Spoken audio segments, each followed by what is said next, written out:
Watch this.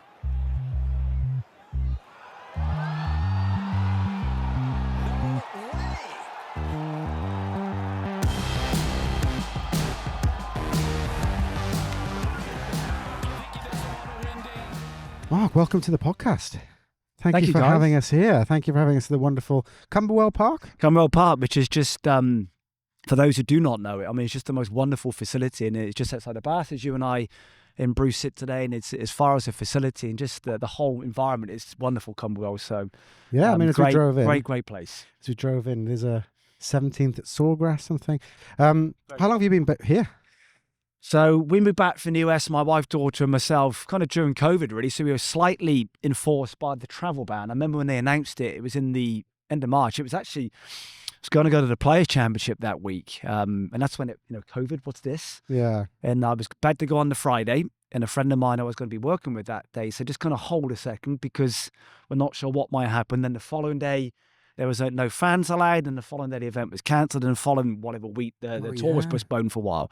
So it happened very quickly. So then they announced it was a 30-day travel ban. I was like, 30 days? I've got a trip to England planned. Yeah. I went to Finland with their national programme. I was like, what do I do for 30 days? And it was 2.5 years in the end. It was the October, whatever it was, before the ban really became lifted. So we kind of thought, well, not why we're here, but let's go home because we're slightly... not kind of shipwrecked is the wrong phrase, but we really can't go anywhere. Yeah. So coming home, this is kind of where I live in England. So for those that do or don't know, just outside of Bath. And it was the easiest choice ever. Really? And the guys at Cumberwell have been so kind to me. And Kinematic, they're fantastic. So I've been based here kind of loosely the last 5 years now. I also have a studio in the southeast, very close to where you are, Bruce, at Sunningdale Heath. So I kind of have that southeast because that's where, as you know, when we lived in Orlando, it's kind of the golf place in the US. There's other hubs as well. Dallas is very popular. San Diego is very popular. And as you know, that kind of Wentworth area in England is just golf. Yeah. But this is home for me. So lawmaking time, I'm very blessed to have Sunningdale Heath with Christian and Tom, which is just remarkable there. And obviously the guys here is the best. So Perfect. So you grew up, and did you first learn the game? Your first introduction to golf was in and around the sort of Bath area? Yeah. So I was originally a member at a place called Mendip. Which is, I was actually saying to someone this week just how much I love junior golf. It still makes me smile now. And, junior golf for me is a very distant memory in my kind of memory from way back when. I just loved junior golf. I'm a member at Burnham and Barrow now, as many people know Burnham, which is a wonderful venue. So this is very much home for me. And I'm a bit of a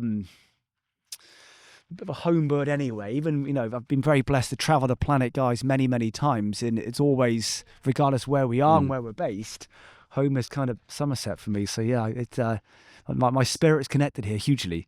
And what was your route into what you're doing now? You played a lot as a junior by the sounds of things. Yeah, I was of a generation where you just kind of learned to play. You kind of worked it out. So it was very much you play with your mates. I like to gamble a lot, but in a fun way. You play for lunch, that kind of stuff. And you just kind of worked out how to get good at golf. So you kind of found your way, really, which still influences kind of my consultancy these days. Coaching for me, if I reflect now, so I do this very quickly, would have been 2 20-minute lessons a year with the assistant as it was at those times, as part of my membership. So my membership was £30 a year, I remember very well. And that included 2 lessons. Wow. And I look back now, it's different times, eh? And so you get those, like I think many people can relate to that. As a junior player, you get those 20 minutes with the assistant twice a year. And for me, that was just like nirvana. It was like, oh, a lesson. And the enthusiasm that gave me, almost like when you book it a week in advance. I got, 6 sleeps to go, that kind of thing before Christmas in some ways. And then that would feed me that lesson for then the next 6 months. And I've always been very exploratory anyway, and I just loved it. And I came from a team sport background before that, like many people in England. You play kind of football, cricket, rugby. That's the area, as you know. So getting into golf in a very humble way, not in an ego way, it was all about me. I could decide how much to do this, and I could decide when to play, not when do we have a fixture. And if you're playing with 10 guys that aren't into stuff, you're slightly influenced by your teammates. So golf for me was like liberation. And again, not ego. It's about me now. I can really get good at this. And I just love golf, and I still, 37 years on now, my love for golf is probably more. I love playing. You still done like a day over 20. one. Well, this is where video editing is very good, Tom. You've clearly got good makeup this morning, and you've got the cameras. There was in a no nice budget position. for hair and makeup, I must say. So Bruce has got in touch. I understand that you guys have seen each other in a past life. We're going through a period at the moment where we're speaking to people that are very, very high level understanding of the game. How you've managed to slip through the net, Mark, I don't quite know. But Somerset's great. We just kind of do our thing and just we kind of float away, really. So what is it that you specialise in? Well, I kind of let the player decide. I'm not a great one for kind of defining me. I mean, you guys will define how good. You're being this very discussion- modest. You're being very That's modest. true, but the players decide if it helps, not me, and that's a real philosophy of mine. But I guess it's human movement and performance. So if you said, Mark, quickly give me an answer because you have to, it's around human movement is my great love and human performance. So really, why we move the way we do. What makes players behave and perform the way they do within movement, and how that threads into, say, the performance of movement. So my bookend in some ways is kind of movement and performance. And you specialise, I mean, would you say you specialise in biomechanics, or you just very, very, very good at biomechanics? Well, I think it's part of, when you say human performance and movement, you then look at subsections beneath that. Yeah. Tom, so anatomy, physiology, biomechanics, pedagogy, for example, as far as the coaching of these areas. All these other areas are subsections of human performance and movement. Areas such as nutrition, for example, all these other areas. So biomechanics is just a subsection of movement and performance. Yeah. So I think a lot of what I attempt to do is you always move in between. Those areas are inherently connected. You can never look at how someone moves, say, within the very deterministic biomechanical approach, without looking at, say, their belief systems and their nutrition. Food can be very inflammatory. Food can be they're called nootropics, kind of brain performance foods. So if there's a shift in, say, joint inflammation, or there's you're coming down from caffeine, for example, rather than kind of coming up, that can really influence how you move. For sure, yeah. So you look caffeine. But caffeine, Oh, I mean, God. again, you look I at drink too much caffeine. This is a Just problem. as we've got two flat whites on the table here, it's very topical. I'm going to take a slurp of one. 2 coffees in 3 of us. I'll let you figure out he's not drinking caffeine. But caffeine is known as a nootropic. It's a brain performance enhancer, and it's hugely helpful. So again, like all things, it's the kind of dose makes the poison with caffeine, but it's more the timing of it. So if you're looking to say, run 100 meters like Usain Bolt, for example, or lift weights and say Olympic lifting in the Olympics, I mean, hugely helpful because it gives you that real boost. Looking at very precise within the nervous system, very precise controlled movements, probably less helpful on the first Augusta or the Open Championship, when it's more around which is where beta blockers became very popular in the 80s. Mac O'Grady talks about that a lot, didn't he? He sort of had this conspiracy, I think, of I should probably walk that back a little bit because that was a little bit inflammatory way of explaining it. But he was of the view that a lot of tour pros would be taking beta blockers to sort of improve their performance coming down the stretch. It's weird because I went through a period of not wanting to booze before I went out to play golf. So if you don't drink alcohol before you go out, you drink coffee. And you'd have like 3 coffees before you go out, and then you're. It's a swing from one extreme to another. There, it's like, why don't we just go in the middle somewhere? But what you say there, Mark's really interesting, because on the one hand, it's like, wow, this is like, really granular thinking. We're thinking about what we're imbibing and how that might affect our movement and our performance. But on the other, it's a very holistic approach in that you're considering everything. And I feel like maybe I'm interested to get your view on this, but it seems to me like, as human societies like move on, there's a kind of tendency to move towards specialization. So a good friend of ours tells quite a nice anecdote of watching a really good player on the range at Wentworth for the BMW, and there's like his swing coach there, the psychologist there, the club fitters there, the personal trainers there, and they're all sort of in their individual lane of like, okay, how do we go about trying to optimize performance for this tour player here? But if you were to think, and maybe it's a bad example, but if you think of someone like a high-end chef, they wouldn't just prepare a plate of food and say, okay, I've prepared that, but someone else needs to go and do the seasoning for this. Like, you wouldn't have that level of specialization. So it seems like what you're talking to there is, we can go and consider all of these different aspects to it, but we need a holistic approach to the player and the person in front of us, and an understanding of all these different areas that go into it. That's a lovely question, that, Bruce. You look at it in many ways that, before you become a specialist, you must become a generalist. So I think you can specialize once you've initially generalized in some ways. So from that kind of generalization, people then migrate towards an area typically. Now, for sure, there's always people that go into a very defined area. And it's a bit like, say, you mentioned lanes. It's a bit like the Olympic rings. There's these individual 5 circles, but there's a crossover, and a very small one. The physio needs to understand how equipment influences how people move. The psychologists need to understand the role of training within, say, a player's belief system. So if these feel good, go back to your days in rugby, Tom. If you just kind of felt good that day, invariably perform well. So there's certainly in my early days of, say, being involved in national programs in particular, where you would have they were referred to as stations back then. Here's your physio, here's the golf coach, here's myself. It was completely disconnected, which is why the player goes, if I was an 18-year-old, I have no idea how to connect this. So one of my first requests was, can we get all the guys in the room? So say if Tom's the player here, how do we get everyone in the room has an influence on Tom together, so we all understand within context how that individual feedback relates to everybody. So I think it's been very mindful that you work on within anatomy, everything affects everything. And that's a very famous approach with anatomy, that how the foot moves controls the neck, how the neck moves controls the fingers, and so on and so on and so on. So you cannot look at things independently. You have to consider how everything around that player, within that little ecosystem of the player, which is what you look at. If we adjust this, how may it affect that? If we improve this, how does it connect into this? If we now shift the guy this way, how might then... movement's so wonderful movement that the more you move that way, the more you move away from this way. People forget that. If you move in a direction, it also means you move away from a direction. And I kind of say to people, you only really have 4 choices, really, within development of players. Either you got to start something, stop something, do something less, do something more. So what are you prepared to start today? What do you want to stop?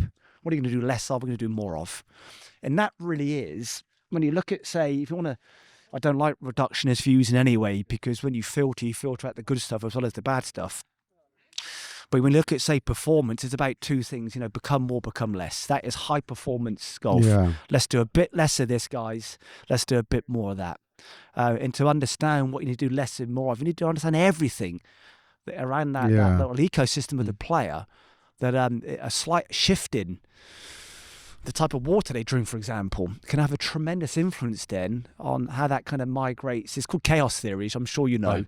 Right. The way a butterfly flaps in Japan influences, waves in Hawaii, that kind of stuff. So the idea of chaos migrates into golf. And that's just an incredible way of looking at it, though. Like, have you always been this sort of inquisitive? I think you talked about earlier when you're playing junior golf, the sort of chance to be exploratory in golf was something that you found like immense satisfaction in, whereas in team sports you fly half and you're like, I'm going to start experimenting, and your teammates be like, what on earth are you doing? Like, no, let's just stick to the plan. Have you always been like that? Where did you kind of start thinking, okay, golf isn't just about how I move the club, it's about how I move generally, it's about the food I drink, what I eat, how I sleep? When did that, can you think of like a moment in time when you started joining those dots? That's my dad, that, I guess. And but I think unknowingly I've always been that way. It's only when you get to, my wife would say I've yet to mature, but it's only when you mature in life you start to become more mindful of maybe, okay, and since becoming a dad, you then start to project your values, which you have to be very mindful of, onto my daughter. So I'm very sensitive of that. I mustn't project my values onto her. She needs to develop her own in a very organic way, not inherit mum and dad's in this case. But so as I've become more aware of that since my daughter was born, that okay, in just being around, travel's been very kind to me, guys, and long may continue. The more you travel, it's still the best education we can have. The more you spend time in different cultures, you appreciate why they see it that way.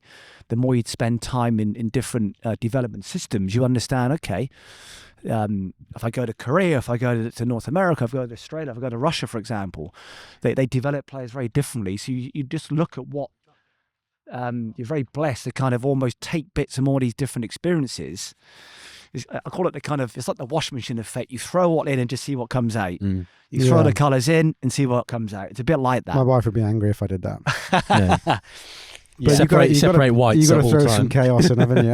Yeah, throw the colours in. Just Gonna, well, Bruce is certainly going to hit some balls for you a little bit later. I think you will be too. Actually, What is your philosophy when you look at someone's swing? What are you looking for? I know you've developed a particular interest in how the body moves in the swing and how it affects outcome. What are you looking for when you look at a golf swing? So you look at it. That's actually a really big question in a lovely way there, Tom. So it always connects back to if Bruce is the player. Hey, Bruce, how can we help today? You have this information. How would you like to use it? You have this time. How do you want to spend your time today? So tremendous. What frames the session for me, Tom, is context. How can we help Bruce? So it's still the most valuable question, and it's still one which isn't often asked enough in golf. How can we help you? So really what I'm looking at is it always connects back to the questions that you guys have. So give some examples. So if someone's looking to improve club delivery, so informally ball flight, for example, if someone's experiencing pain, like a wrist issue, for example, the whole world wants to get distance these days. It's a pretty ubiquitous aspiration to get length. So it really connects back to, what questions do you have? Do you find that some students don't know how to answer that question? Like, I'd imagine a lot of people will be like, I want to be a low handicap, I want to be better. And you're like, oh, no, I'm going to need a little bit more than that. Or are people pretty good at self-diagnosing? I think you look at it within movement. It's not a movement you can't do, Tom, if you're asked the right question. So I would then ask, that's a failure of myself as a consultant. I've asked you a question in such a way that hasn't then evoked a very meaningful response. So within movement, unless there is a condition or constraint, for example, but if then, the human body's never broken, it's just adapted. It will always find a way regardless. So if you see Paralympians who do the most wonderful achievements within their chosen sports, again, despite what they've been exposed to in life. So you got these tremendously able Paralympians, despite the constraints placed upon them. So if you're asked the right question, there's not a movement you can do in life. So I would look at it, if someone's not moving very well, they've yet to be asked the right question. And do you find that invariably, once you get an answer to the question, which is I want more distance or whatever the answer may be, are you then looking, how do you approach that in terms of, are you looking at what the body's doing? Are you looking at it from a technical way, from a very kind of, drill-driven way? How do you look at that once they've decided what they want to do? Again, these are, I think we could do an encyclopedia on this because there's some good questions there, Tom. So you look at it, initially hit it better. Most guys don't hit the ball a long way because of where they hit on the club face. So a lot of guys will kind of swing faster but still move very poorly. So learn to hit the middle first, which for some's like, really? It's easier said than done, though, isn't it? Like, middle is something I'm yet to find. The quest for the middle of the club face. But then you say that, don't be a slave to the sweet spot. Too many guys are slaves to the middle. Acceptance is a big thing within movement. You learn to accept. It's called the 3 A's of movement: acceptance, approval, and attention. What does that mean? Sorry. Well, we accept. So everyone's after someone else's acceptance. We always look to be accepted by someone: the coach, mum and dad, a squad manager, for example. We all look for attention. We're always looking for whether it be online likes or whatever it might be. And players will do one of two things. Sorry, Tom. Players would do something if one of two things happen. They get third-party approval. You look great today. You've lost weight, Tom. Or thank you. You're moving really good. What have you been doing in recent times? Or they win. So regardless what you give a player to play with, if they get one of two responses, an approval, which is normally third-party feedback, you just what have you done in recent times? You hit the ball great today. It's actually validation of the ego, which is not so good because it's validation, which is a very poor word in sport. The idea of, I'm right, I told you, is not good, which is all ego. Or they win an event, so therefore what I've done must be helpful. Yeah. So what you look at there is let's initially learn to move better, hit the middle. Speed, there's many mechanisms of speed. You can divide into many ways. Examples being speed is a neurological function. In essence, how fast the brain sends the message. So typically when you remove thought, people move quicker. So the idea of reflexive thinking, it's referred to within, say, physiology, that the brain is a very top-down mechanism. Most of our main survival systems, although you should think about digestion, and you should think about what distracts digestion, I should say, sorry. And you should think about breath. Very few guys think about breathing, heart rate, digestion, because they are survival systems. So the brain does it in a very reflexive way. So when you remove thought, we inherently go quicker, we become more accurate. So part of my role is about how do I remove thought from this player, not add thought. And there's a lovely way you could connect that into golf coaching. That again, this is being very mindful in love from my colleagues within coaching. Most coaches work on a stimulation model. How do we get Bruce doing more of something? More rotation, more speed, more lag, whatever it might be. The challenge is the nervous system's already overstimulated, is already over-ambushed, is already doing way too much because of what's around us these days and all that kind of stuff. My approach is more based on what's called an inhibition model. What can I remove from Bruce to let Bruce organically evolve? What can I take away? So I look at it, rather than how do we do more of something, what's preventing Bruce and what's stopping Bruce get speed? So one of my main roles was to look at what can I remove from, which is true development, what can I take away, not what can I add in.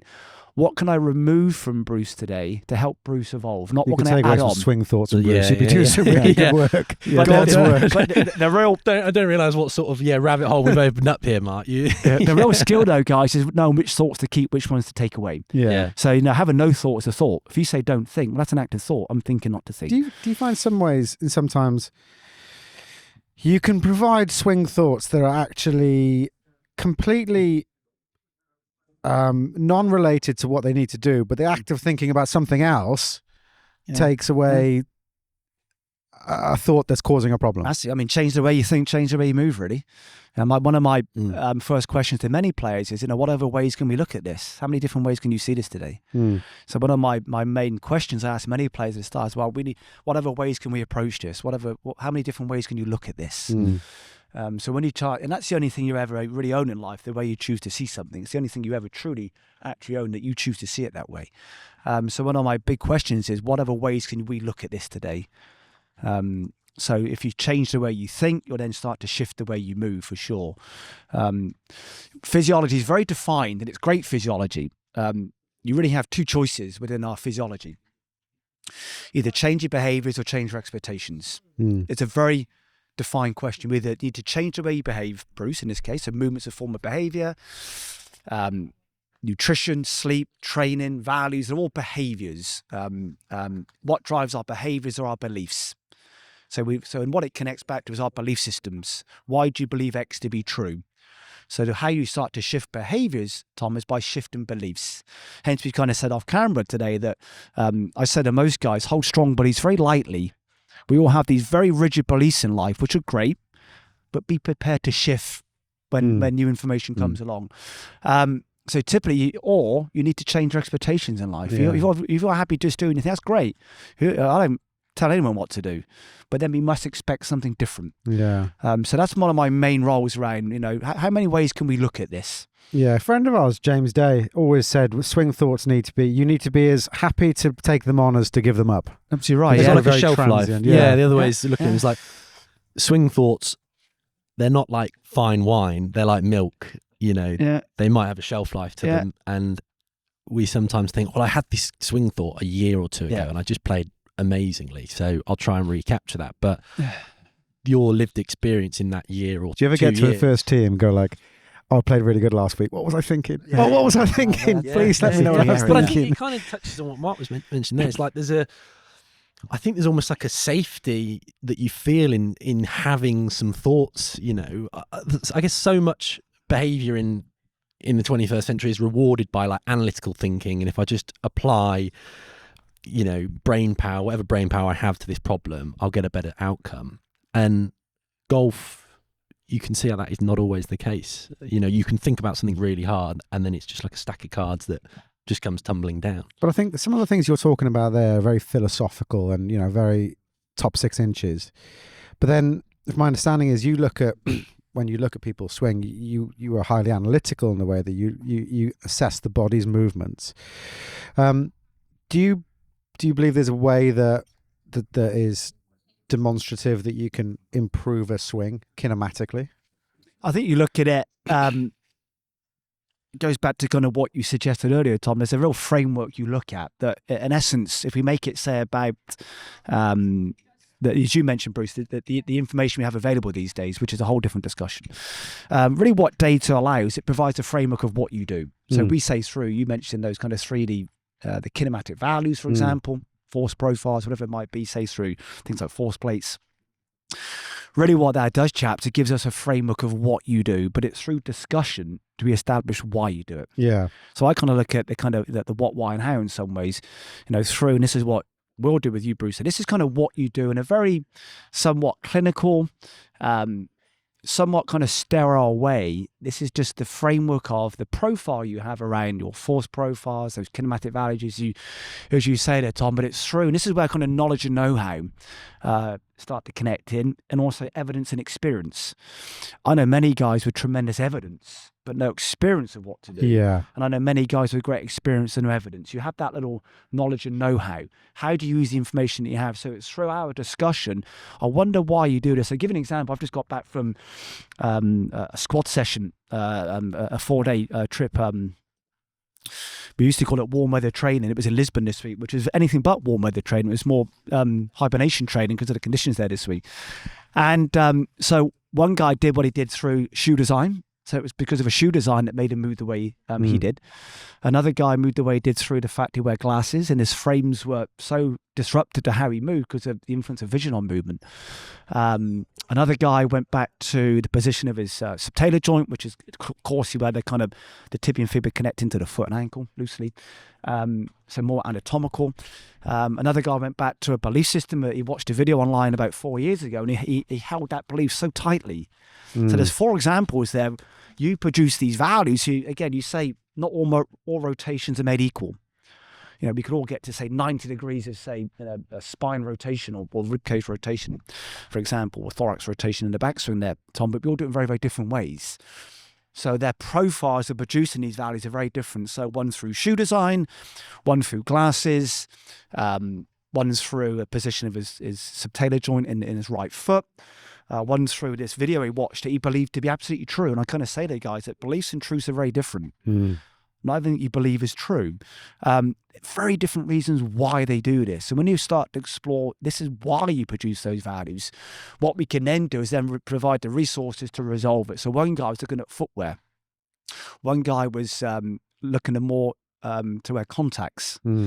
Contacts for all aren't really, Burnham, where I'm a member, it's not realistic there when it's windy and sandy, for example. The eyes dehydrate, that kind of stuff. Another guy had to spend more time with his physio to kind of reposition the subtalar joint in his foot. Another guy was exploring why they believed that to be true. It's interesting on that particular player.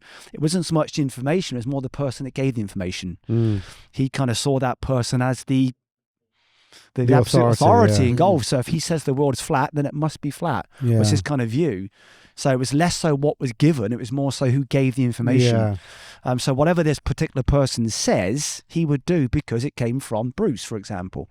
So when you start to explore that, then the advancements can become, huge in sessions. There's almost the liberation you experience in players that they go, and the evolution is almost tangible. You see it. Do you think, because data now is so easy to come by, video analysis, you've got force plate stuff, you've got, do you think there's a strong connection or even indeed a strong disconnection between data and coaching? Yeah, I think you look at it, it comes back to the role of any information, just allows a more informed discussion. So when we have this great information to look at, whether it be things like blood work, say within your biochemistry, or 3D values, or force profiles, or launch monitor, all it really does, it allows a different discussion, a more informed discussion. So it allows, as the three of us sit here, for example, we have a better understanding of kind of what you do. What we still need to figure out, though, through intellect and experience and know-how in context, but why is Bruce doing this? I want to know why Bruce has got 117 mile an hour swing speed and I don't. Not anymore. Sitting at a desk is put paid to any hopes of that. But yeah, it's kind of interesting because you talked about those 4 players there in the camp in Portugal that you were working with recently, talking about maybe some of the values that you're looking at there that you wanted to perhaps improve. I mean, people go back, I don't know, 15, 20 years and talk about launch monitors being quite disruptive because stuff like TrackMan and GC Quad and other launch monitors out there have changed our understanding of the ball flight laws. If you went back sort of 30, 40 years, people thought the path sets the start line of the ball and then the face will dictate how it moves back. And we look at launch monitor data now and like, okay, actually that's different. The face has a more important role in determining the start location of a golf shot than the path does. And so like some of those ball flight laws around how you hit a draw, how you hit a fade, this, that and the other are sort of being put to bed. It seemed from where I'm sat that's happening. Do you think we're having a similar breakthrough in terms of how the best players in the world hit certain shots from a kinematic sequence standpoint, how they're moving their bodies, stuff that they do that's quite similar through delivery with the golf club? Or is that a conversation that's still a long way away from kind of being settled? Oh, wow, what a question. That's the afternoon gone. Let's kind of pick through that. We'll stay on task because I could lose myself on this one very quickly. So I mean, you look at it kind of like we said this morning, if you tell a lie enough times, eventually that lie becomes the truth. And that is historically often what you experience in the idea of these kind of new myths replace old myths is very common within coaching. So absolutely right, I can only support that. The caveat often though is we often now need science to prove that what we knew 50 years ago was true. So often what science also does these days is validate what we knew back in the 70s, 80s, 90s was true. So to give you 3 examples of this that John Daly figured out in the late 80s and early 90s, hit the ball a long way, swing about long and fast. We now need research to prove this. But he kind of intuitively knew that. Gary Player wore different size shoes. He knew the value of ground reaction forces. We now need force plates to tell us this. Lee Trevino had the idea of that kind of the 3D flat spot, that kind of long impact interval. He knew in the kind of 60s and 70s that to be very reliable through impact and allowing for kind of off-center hits, it would still be very reliable for him, have the long flat spot. We now need devices to measure this. So you've always got that trade, and I say to everyone, there's never a solution, just a trade-off. The idea of a solution doesn't exist in life. You win the Open, everybody wants your time now. You travel to, when I just got back from the US a few weeks ago, I'd be tired. There's a cost of business always. So I think you've got to look at always with that slightly kind of balanced view for sure. When we get exposed to new values, it allows a new discussion. But it's more the science evolves, the more it reconnects us with nature. So I'm big on this in a big way because something you said that Tom was great earlier on. True learning is when it's connected to nature. Could you move that on the first tee of the Open Championship? It's only really learning when it's done within the environment that you compete within. Going back to your sport, rugby, Johnny Wilkinson's my kind of generation. It was always about, can he perform within, when you're in the World Cup in 2003, he's obviously learnt that right foot for him drop kick goal within that was so silly. Within that nature. Was so silly. That's something, okay, so I look at it that way, that science is the best. I mean, it really allows, and that's what science does. Science just allows us to ask a better question. Science allows for a better tomorrow. And that's really what science does. But it's got to be relative to what? It just allows us to understand then that the more we understand what we do, the more it reconnects us with nature. So I'm very much, how do we connect those two? Are there any old beliefs that have been proven to be particularly wrong or particularly right? Because you talk about, Trevino knowing that stuff and playing. We could be very divisive now. This is what we're going for. Depends if you want the kind of after the watershed version of this now, Tom, or kind of the under 18 version of this. No, this is after watershed. I'd like to know, absolutely uncensored. It's a genuine question because there is a lot of crap out there online. There's a lot of really good stuff out there online. There's a lot of beliefs that were taken as as fact years ago. What's been proven to be particularly right or particularly wrong? Let's just look at, say, the kinematic sequence. Again, you've got to look at the context that when 3D motion capture systems in the kind of really the early 2000s is when they first became accessible for many. It's how often research works in laboratories. You kind of use what you have. So go back to your time at Loughborough, Tom. You'd walk into the lab. What have we got here? We've got 3 cameras. Let's do a project on 3 cameras. So a lot of research projects are based on what was available. So when you have these kind of 3D systems, what the brain loves is novelty. This is connecting to learning now. The brain likes novel. This is new. This is great. This is new. I'll try this. It's actually the start of the learning cycle, novelty. Motivation, novelty, that kind of thing. What it doesn't like is familiarity. Oh, that's kind of that again. So when we had this introduction of this kinematic sequence, it was very novel. It was accessible. Oh, let's look at this. And you look at often when you get these aspirations of what players, it was often based on, it's like the famous kind of 10,000 hour rule. It was based on a couple of pianists. That story's been kind of shifted around a bit, 1-4, but it was based on like 1 or 2 guys playing piano. It was also based on someone playing, I think it was badminton. If I got that wrong, I'll apologise for that. But it's based on like 1 or 2 people. That was their way of doing it. Yeah. That then became this accepted approach, 10,000 hours, based on a sample of 1 pianist or one badminton player way back when. And that was the kind of the etiology of the kinematic sequence. This is what a couple of players do at this period in time. What you learn over time was that very few guys actually produce that when there's different clubs, different environments, different winds, different lies, different slopes, different external perceptions, for example. So what I do know is most of these guys are very consistent within their own inconsistencies. So you might capture someone as an example and go almost coursey through the bag, tee shots, long approach shots, pitching, chipping, all that kind of stuff. And you would see a different, it's referred to as segment interaction more within, say, human movement, but it got referred to as kind of the kinematic sequence. And at the time, tremendously valuable. So we mustn't dismiss that. And sorry, Mark, just to put a bit of colour on that, when by kinematic sequence, you're talking about the order in which the body kind of moves through certain positions of the swing. So the classic, I think, and this might be a completely butchered explanation of it, but from the top of the backswing, you'd see the feet go and the hips and then the sort of thorax, shoulders, arms. Is that what you're talking to? The rotational interaction between the segments. So the rotational velocities, the speeds of the segments, coursely, the pelvis, thorax, arm, hand, and club. You look at that with context. So an example, in adolescence, that's of minimal value. Why? Because the spine is the last main skeletal segment to grow. So for my friends in the US, the skeletal segment, but the skeletal segment in English. And in the proper one. Yeah. I come with Somerset, we don't speak English. You're back in Bath now. Exactly, we're not in Florida. We speak a form of English. And so you look at it with context. So to apply an adult, mature male, for example, kinematic sequence on an adolescent female is of no value. When you've got a spine, so you've got these big, coarsely speaking, kind of adult arms and legs on a still somewhat pre-adolescent spine, the spine cannot support these big arms and legs. You would see tremendous disruptions in these aspirations.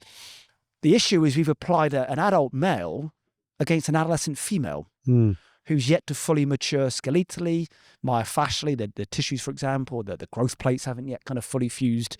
So you look at it with no context. You've applied Usain Bolt on my daughter at the age of 6.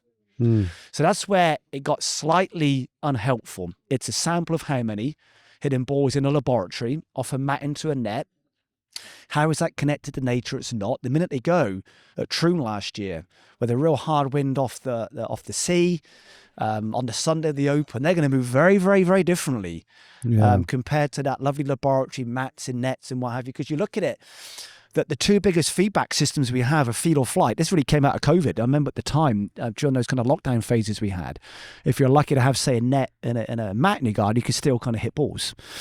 The challenge being you removed our 2 biggest sensory systems, feed and flight. It felt like X and the ball went where. So we're always adapting and adjusting based on how the last one felt and where it went. Most golfers can relate to that. So people in the UK in particular, for example, it was different, obviously, depending on where you were in the world. We had that kind of, we just got back from the US at that time. It was our first experience with lockdown. It was a January and February of 21, I think it was, the kind of last final lockdown. I remember guys coming back on the 29th of March, couldn't hit the ball. They said, I've been in it great. I was one of them. I'm telling you now. Yeah, what you're saying there. because they remove feel or flight. Yeah. And that really was the genesis in some ways of the kinematic sequence. You've got a few guys hitting a few balls with one club in one environment in very controlled, very sterile conditions. But the minute you go, the beautiful Cumberwell, as I look out, the slopes, it's not much of a breeze today, but go to Burnham, where I'm very blessed to be a member. Absolutely, you will move differently on the 10th tee when you come back into the breeze. Do you think there's too much like hitting off mats, using TrackMan, too much work on technique and getting and not enough just getting out in the mud and digging away at that trade again, guys? That's why it's just movement. The word technique, I tend to be a mover than a technique. You look at what the word suggests. Do you want to be a technique, Tom, or a mover, a performer? Humans are performers, they're movers. They're not techniques. So I think that's where language becomes very divisive. Words are forms of devices in many ways. Language becomes somewhat unhelpful because then you frame it, this is technique. So someone's belief in someone's approach to a session, this is technique. It's about movement. It's about performance. It's about reconnecting Tom with Tom in many ways. How do we get...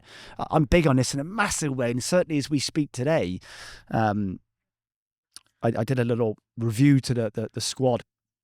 They very kindly invited me to do an hour review, which took about 3 hours in the end, because we got into some fun stuff. We actually got into the effects of mobile phones on kids. So that's a subject for another day, maybe. Well, let's hear a bit of it now. No, but that's a big passion of mine. And I was saying that too often we look for third-party external feedback. You've got to listen to the inner voice more. Tom knows, not literally, you become your own GP, your own MD in the US. You become your own, so you've got to start to reconnect with what Tom knows what's best for Tom. For sure, we all need support, we all need guidance, we all need those mechanisms around us to provide us with. And I call it, it's the 3 S's of movement, stimulate, support, and supply. How do we stimulate aspiration? How do we stimulate a change in behaviour or change in beliefs, which is what physiology is again within, say, you, Bruce? Then what do we need to supply you with to allow that to happen? References, examples, for example, and then what do we need to support you? How do we support you with that? Physiotherapy, all that kind of stuff. So as you got your 3 S's: stimulate, supply, and support. And we got to start to reconnect with the inner voice more. More players that I'm around now, the needle's coming back a bit more. It's not flatline the other way. It's coming back more to that midline.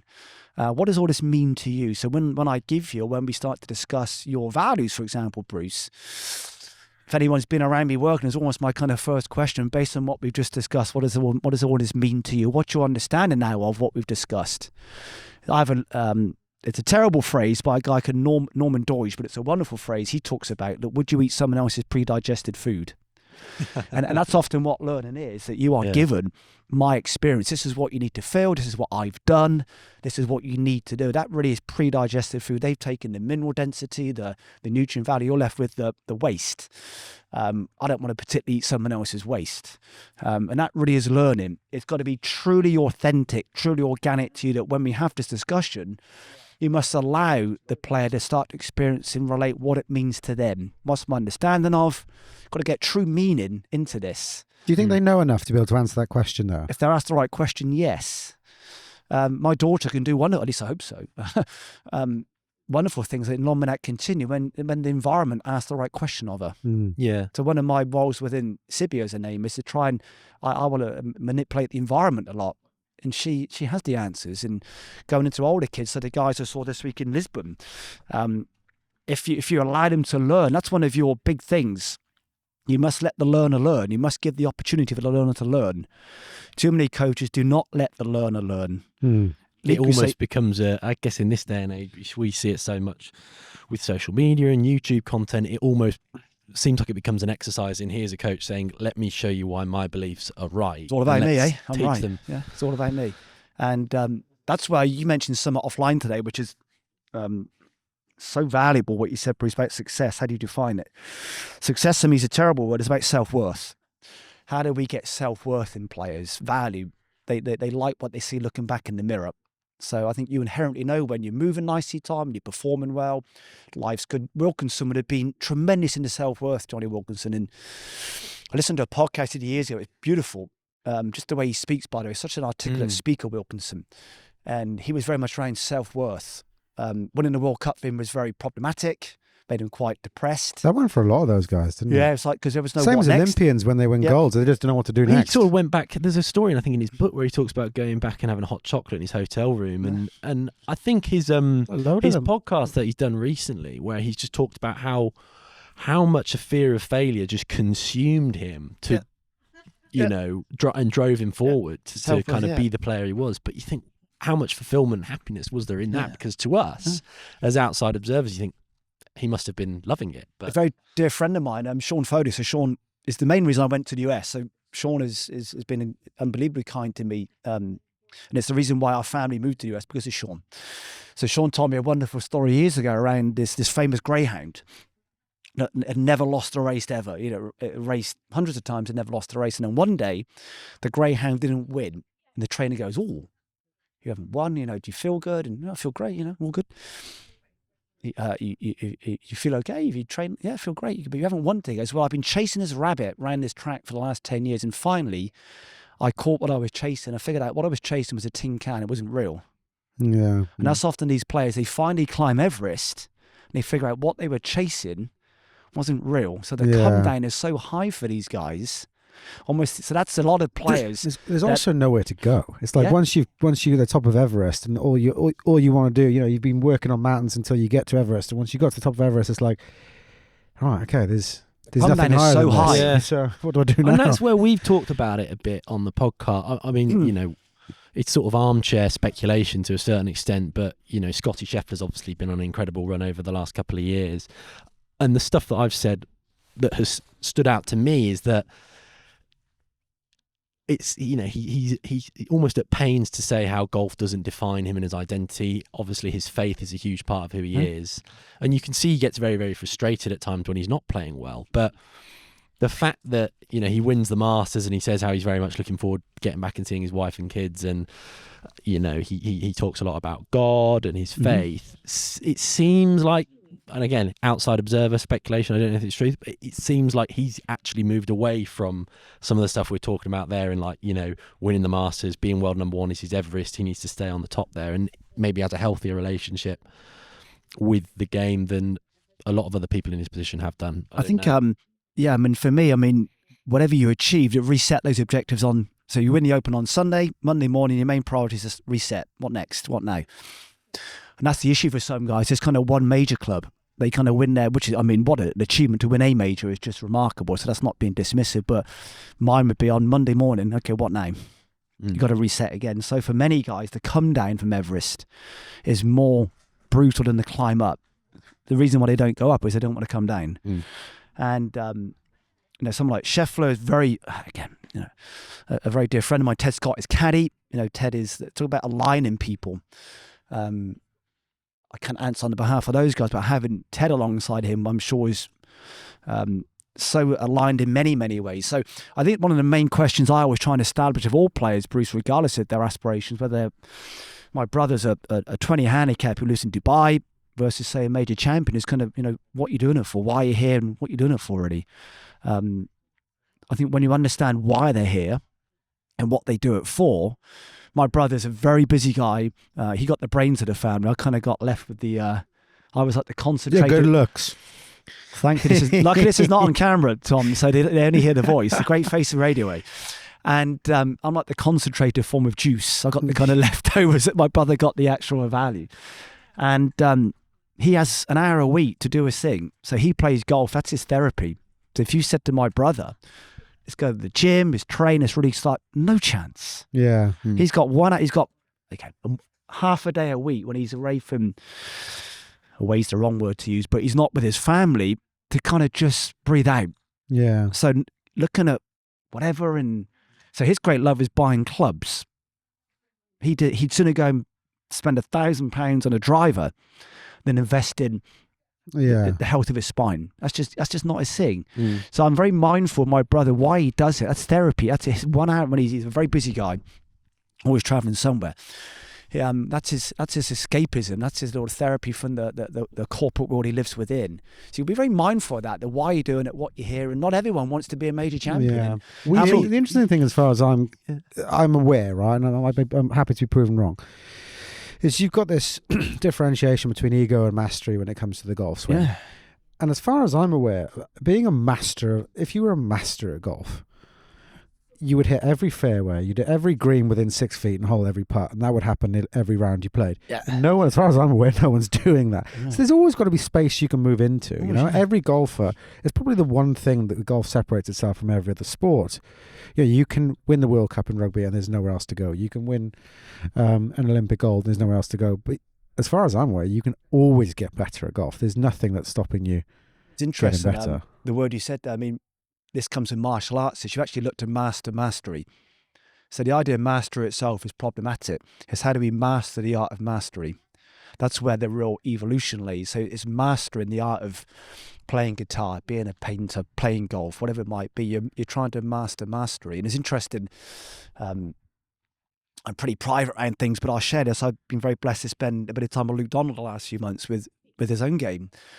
And we had lunch in one of the days, and it was great. And Luke was very gracious to kind of express so well around the Ryder Cup experiences and just his own game. And I think I kind of said that, when you were number one, we were at the Bears Club. I don't want to get into that too much, but he goes, yeah, I used to ask Nicholas and Tiger, when you were the best, what you used to do. He goes, well, Nicholas goes, and annoyingly, I went to the bathroom and Nicholas walked in. I missed him.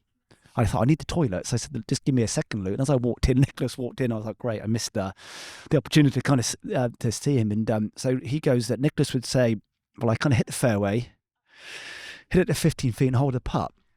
Yeah. And Luke goes, it doesn't help me. Yeah.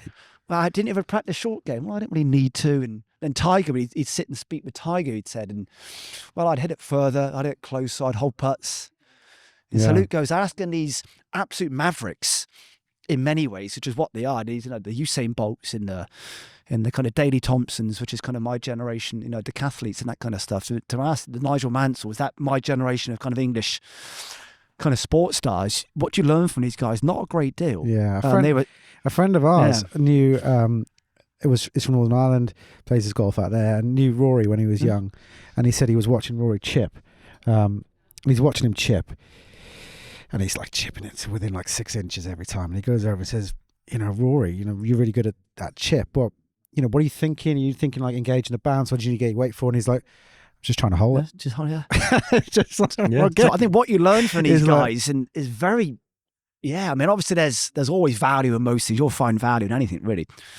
There's this nice story about Picasso actually on that theme. I think, is it Picasso? I listened to on a podcast recently. So, just bear with me on the kind of provenance of it, but he talks about seeing a 7-year-old kid like painting, and he's a much older guy at this point, and he's like, yeah, when I was his age I could paint like Raphael, and I've spent my whole life since trying to relearn that childish sort of innocence and competence that you have. And it's like there is something so relatable in that to anyone who's played golf as a junior or even the first time picking it up. And the idea that you sort of think about holding chip shots when you're like 7, 8, 9, 10, and then inevitably you have some sort of bad experience, and there's a lot of people who can then sort of develop yips or just a real fear around the short game. It's like that you didn't have any understanding of how you were moving that golf club, how you were delivering it through the turf, how you were hitting these certain shots. You just did it. I'll give you 2 examples there that I don't use my daughter too much, but last night she came home from school, from gymnastics, so she had gym last night.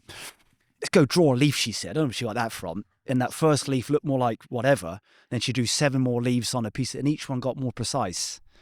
So if you said every time you draw a leaf, you'll get better at drawing a leaf. And that's kind of golf, that those initial ones, you miss it, you get a little bit more refined, that kind of stuff.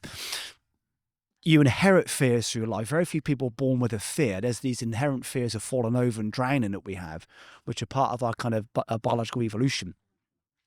So what drives people, that every decision you make in life is driven by fear and envy. Why can't I do this? And, if I don't move that way, if I don't say this thing, if I don't do this thing on YouTube, I'll be looked upon as being rubbish. Like coaches, if I don't have the latest launch monitor, that's all fear-based stuff. So you're always very mindful of that, Bruce, when you're looking at players, is to really appreciate their fears and envy. What do they really want? I want to look like Brad Pitt, but it ain't going to happen. Despite your I think somewhat... you're just being modest, I think, now. More like the cesspit, not the Brad Pitt, I think. And fear. If I don't have X, if I don't have this new device, they will look at me and say, you're not very good at what you do. So you're very mindful of that again. That I know Wilkinson was very driven by fear, the fear of letting the team down and that kind of stuff. And not that he ever could, Wilkinson, but tremendously powerful. And so when you understand the fear the player has and these fears they've inherited through life, and really what they're envious of, then you can really start to understand how to help them. So again, what you'll see, all values, to go back to data again for you, Tom, doesn't matter what device you have, launch monitor, force plates, motion capture systems, even statistics, all they report and reveal is the workaround, the adaptation. And we've kind of got lost on that just say 3D, for example, because we mentioned that a few times today. All the 3D data reports is that the adaptation and the fallout from all these drivers that they have. So I look at it when I'm looking at any player, what's driving the player to move this way? What's the mechanism, the system, which is driving you to produce those values? I call it bookending. You'll get this over here when you get kind of that over there. Players get lost on the stuff in the middle way too much, Bruce. Ball's doing this, club's doing that, wrist is sore, whatever it might be. No. When you get that, you'll get this. So when you look at, say, an example being ground reaction force, the clues in its name, reaction, what's it responding to? Really how the feet leverage the floor. But within our evolution biology, the feet follow the eyes. So a lot of feet-based.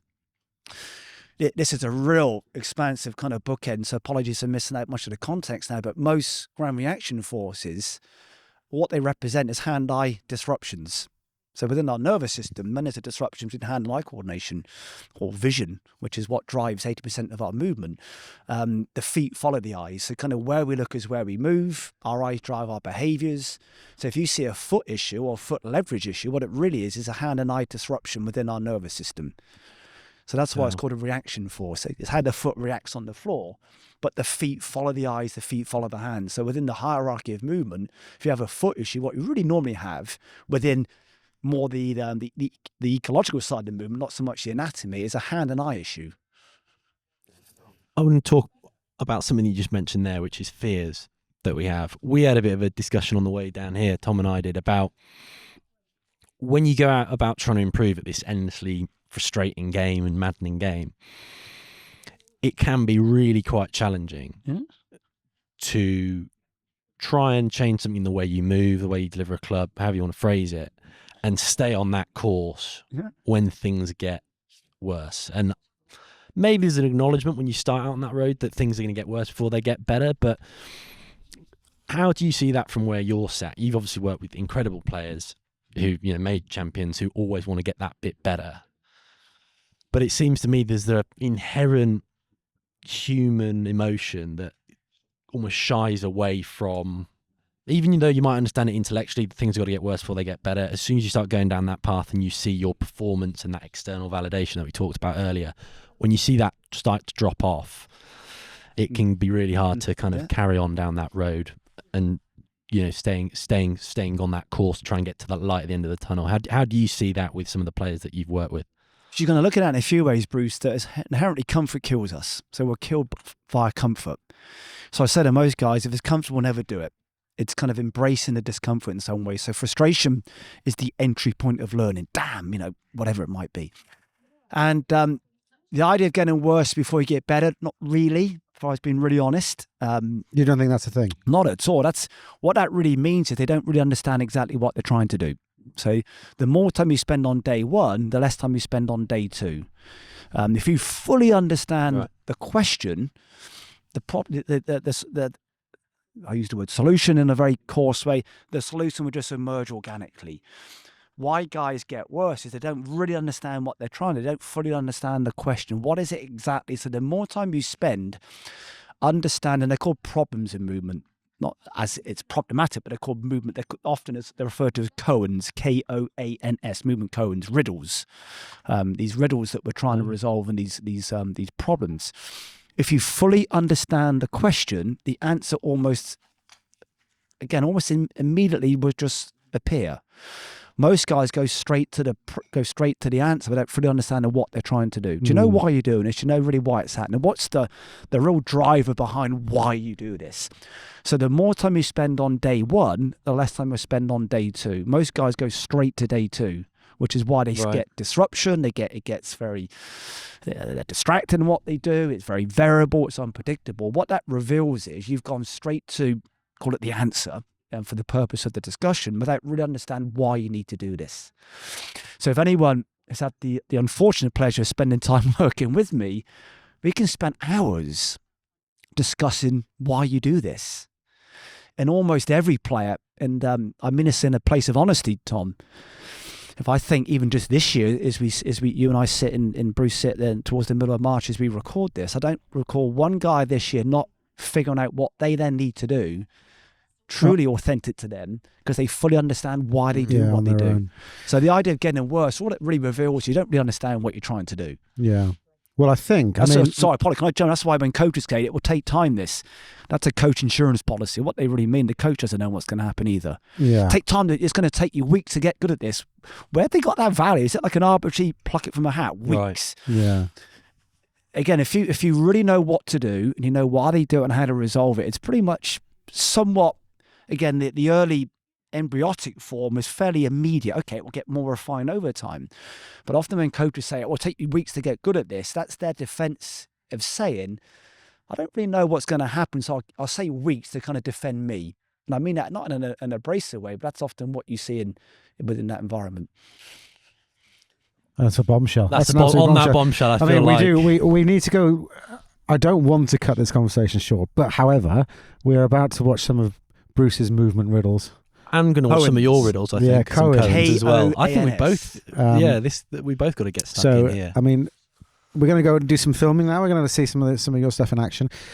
In the people that only listen to this in auditory form, thank you so much for joining the podcast. It's been wonderful to have you on, and I'm excited about what's coming up now. My pleasure, guys. Thank you so much. Brilliant. This.